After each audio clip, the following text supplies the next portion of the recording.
সচিবালয়ের সামনে আনসার ও শিক্ষার্থীদের সাথে সংঘর্ষের ঘটনা ঘটেছে। আরও জানবো সহকর্মী মনিরুল ইসলামের কাছে। মনির, এখন কি অবস্থা সেখানে?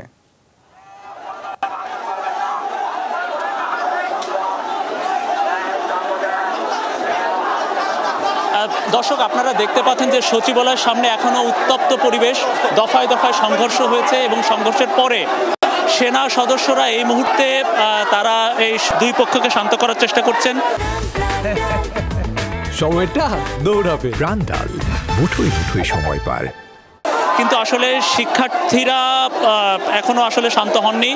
শিক্ষার্থীদের দাবি হচ্ছে যে আজকে যে দিনভর সচিবালয়ের সামনে যে অবরুদ্ধ করে রাখা হয়েছে, পরবর্তীতে এই অবরুদ্ধ অবস্থা কাটাতে শিক্ষার্থীরা টিএসসি থেকে জড়ো হয়ে সচিবালয়ের সামনে এসেছিল।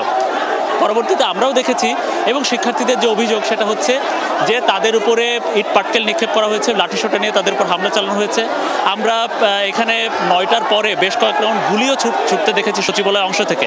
শিক্ষার্থীদের অভিযোগ হচ্ছে আনসার সদস্যরা হয়তো যে নিরস্ত্র হয়ে আন্দোলন করছিল, তাদের এই নিরস্ত্র অবস্থায় তারা ছিল না, শিক্ষার্থীদের উপরে গুলিও চালানো হয়েছে। পরে প্রায় হাজারো শিক্ষার্থী তারা একসাথ হয়ে সচিবালয়ের দিকে একসাথ হয়ে আনসার সদস্যদের দিকে তেড়ে আসে এবং পরবর্তীতে আপনারা দেখছেন যে আনসার সদস্যরা এখন একেবারে কোণঠাসা হয়ে তারা জীবন ভিক্ষা চেয়ে শিক্ষার্থীদের কাছে মাপ চাচ্ছেন।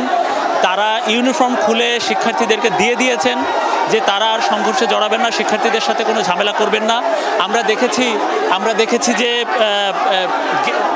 ইউনিফর্ম খুলে খালি গায়ে মোটামুটি শিক্ষার্থীরা দাঁড়িয়ে আছেন, বসে পড়েছেন।